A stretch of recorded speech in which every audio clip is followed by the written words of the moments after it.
25 फरवरी 2025 की एक वीडियो में ये वैवाहिक जोड़ा कितना खुश नजर आ रहा है। 28 वर्षीय मधु सिंह और 37 वर्षीय अनुराग सिंह 5 महीने बाद 4 अगस्त 2025 को उत्तर प्रदेश का लखनऊ घर के अंदर से उठी दिल दहला देने वाली चीख। सब लोग दरवाजे की तरफ दौड़ पड़े। जब दरवाजा खुला तो सामने का नजारा देखकर सब हैरान रह गए। छत के पंखे से झूलती हुई एक विवाहिता लड़की की लाश, और उसका नाम था मधु सिंह। 32 साल की पढ़ी लिखी समझदार और जिंदा दिल। शादी के बस 5 महीने ही हुए थे। पति अनुराग सिंह मर्चेंट नेवी में ऑफिसर थे। बाहर से देखने में तो सब कुछ परफेक्ट था, अच्छा था, अच्छी नौकरी और एक नया रिश्ता। अक्सर चमकती तस्वीरों के पीछे सबसे गहरी दरारें छुपी हुई होती है। पुलिस के रिकॉर्ड में दर्ज हुआ पति का दावा था कि आत्महत्या है, लेकिन इस वक्त लखनऊ के पुलिस स्टेशन में मधु सिंह की बहन प्रिया सिंह अपने कांपते हाथों से एफआईआर लिखवा रही थी। ये खुदकुशी नहीं है बल्कि कत्ल है। उनका ये सीधा आरोप था मधु सिंह के ससुराल वालों पर। इसे मारकर आत्महत्या का रूप दे दिया गया है। अब सवाल ये था कि आखिर 5 महीने की शादी में ऐसा क्या हुआ कि सपनों का रिश्ता मौत की गवाही बन गया। नमस्कार, मैं हूं दिव्या तिवारी और आप देख रहे हैं द रॉन्ग, और हम बात कर रहे हैं मधु सिंह केस की। हर बार की तरह शो शुरू करते हैं और इस कहानी की शुरुआत होती है 25 फरवरी 2025 से, जिस दिन मधु सिंह की शादी अनुराग सिंह से हुई और ये रिश्ता एक मुलाकात के बाद तय हुआ। शादी में नई उम्मीद, नए रिश्ते और इतनी खूबसूरती का सफर की शुरुआत होनी चाहिए, लेकिन मधु सिंह और अनुराग सिंह की शादी के पीछे शुरू से ही एक कड़वा सच छुपा हुआ था, दहेज की मांग। उसके परिवार वालों ने कथित तौर पर शादी के बदले 15 लाख रुपए की मांग रखी थी। मधु के परिवार वालों ने अपने हैसियत के मुताबिक 5 लाख दे दिए थे, ये सोचकर कि शायद इतना काफी होगा और रिश्ता समझ जाएगा। लेकिन व्हाट्सएप चैट कुछ और कहानी कहते हैं। ये रकम तो सिर्फ एक डाउन पेमेंट थी, क्योंकि बाकी पैसों के लिए दबाव और बढ़ता गया। शादी की शुरुआती हफ्तों में तनाव घर करने लगा, और वो घर जो मधु सिंह के लिए खुशियों का सपना होना चाहिए था, धीरे धीरे एक मानसिक कैद खाना बनने लगा। बात यूं है कि शादी के बस 1 महीने बाद मार्च 2025 में होली का त्योहार अभी बीता था। पर्व की खुशबू और मिठाइयों के मिठास अभी गई भी नहीं थी कि मधु सिंह को लग रहा था कि शायद इस बार माहौल थोड़ा ठंडा होगा, शायद रिश्तों में थोड़ी गर्माहट आ जाएगी। लेकिन घर के भीतर अचानक माहौल बदल गया। दहेज की बाकी रकम का जिक्र छेड़ दिया गया। वो रकम जो शादी के समय मांगी गई थी, 15 लाख में से बचे 10 लाख। आवाज ऊंची हुई, ताने भी शुरू हुए, और घर वालों ने कहा कि हमें धोखा दिया गया। सिर्फ 5 लाख देकर सोचा कि रिश्ता पक्का हो जाएगा। मधु चुप रही। उसको लगा कि बहस आगे ना बढ़े तो अच्छा है, लेकिन एक पल में बात हाथापाई तक पहुंच गई। अनुराग ने मधु को बुरी तरह पीटा, और ये एक संकेत था आने वाले दिनों में कि ये घर उसके लिए जेल बनने वाली है। मधु ने अपने कमरे में खुद को बंद कर लिया। शायद उसके मन में ये पहली बार ये ख्याल आया कि ये शादी वो नहीं है जो उसने सोचा था। मधु के जिंदगी में जुल्म सिर्फ मारपीट और तानों तक सीमित नहीं था। धीरे धीरे अपने ही लोगों से उसे अलग कर दिया गया था। शादी के बाद अनुराग ने उस पर सख्त पाबंदी लगा दी थी। वो अपने परिवार से तभी बात कर सकती थी जब वो घर पर मौजूद हो। एक तरह से मानसिक कैद खाना था। हर शब्द और हर बातचीत पर निगरानी थी।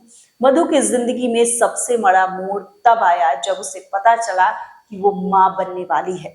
जिस पल में उसके जिंदगी को खुशी और उम्मीद से भर देना चाहिए था, इस पल को उसके पति और ससुराल वालों ने एक अपराध में बदल दिया। अनुराग ने साफ कह दिया कि उसे इस वक्त ये बच्चा नहीं चाहिए।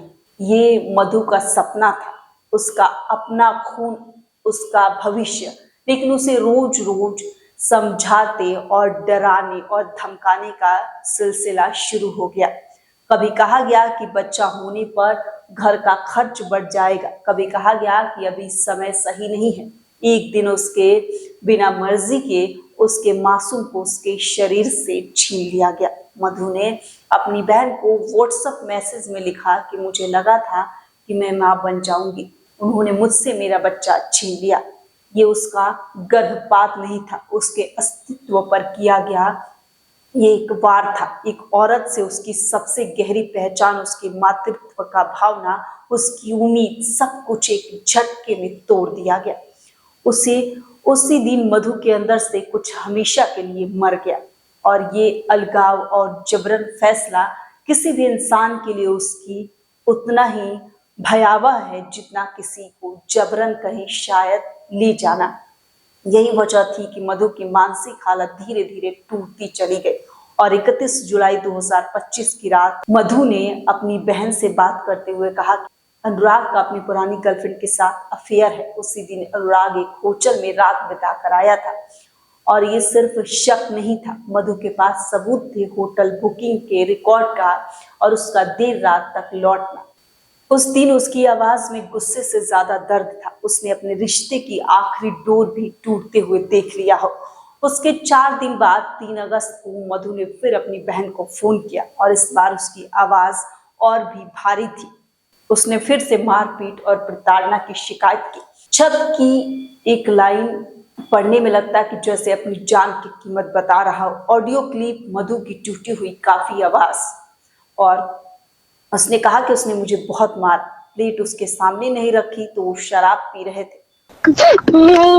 बहुत मारा कल उसने मुझे, पी के आया, बहुत तक गंदा गंदा मारा। मुझे आके ले जाओ तुम लोग,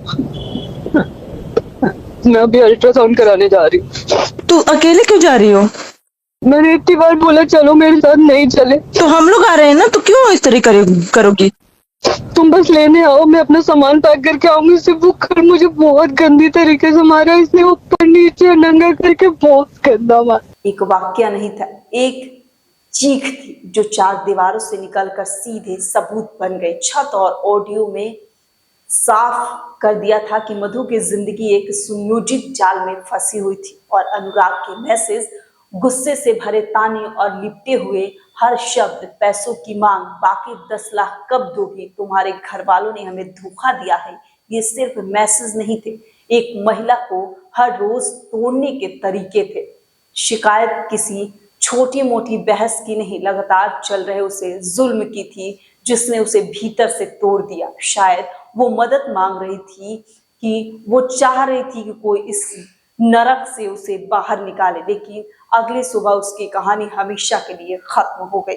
4 अगस्त 2025 को मधु सिंह की मौत हो गई और पुलिस ने जांच शुरू की। सवाल इतना भारी था कि उसका जवाब ढूंढना आसान नहीं था। पोस्टमार्टम रिपोर्ट में कहा गया कि मौत फांसी से हुई, लेकिन ये नहीं बताया गया कि खुदकुशी थी या आत्महत्या। वहीं अनुराग के बयान में विरोधाभास था। उसने कहा कि मधु को 12 बजे पंखे से लटकता हुआ देखा गया। तो सवाल ये उठता है कि घर वालों को खबर करने में 5 घंटे देरी क्यों?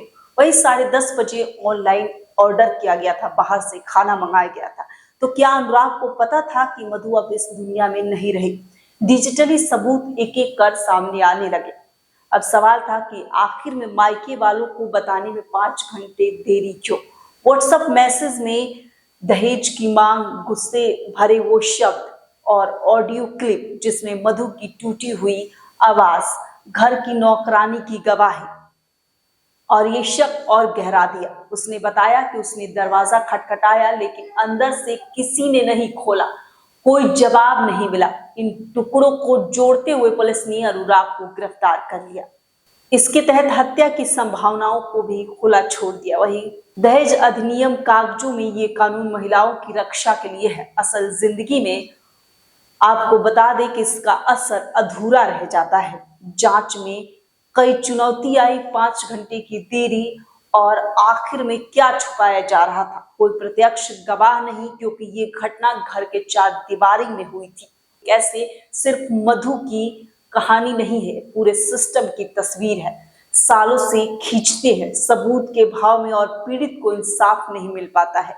तेज और सख्त कार्रवाई के बिना ये चक्र हमेशा चलता रहेगा। और इसमें 3 बातें साफ है। 15 लाख की दहेज की मांग इस रिश्ते को जहर से भर दिया। शारीरिक मानसिक हिंसा मधु को तोड़ कर रख दिया। सबूत और बयान हत्या की संभावनाएं वो इस ओर इशारा करते हैं कि दहेज और घरेलू हिंसा हमारी सोच में गहरे तक जड़े जमाए हुए हैं।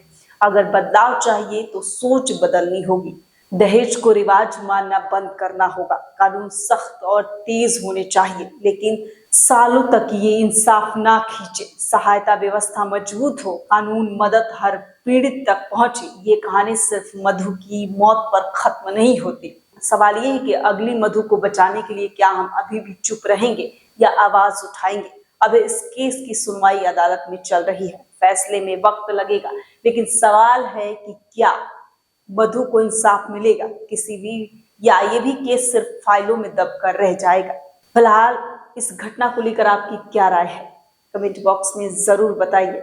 मिलते हैं नेक्स्ट वीडियो में, और इस चैनल को आप ज्यादा से ज्यादा सपोर्ट करिए। नमस्कार, धन्यवाद।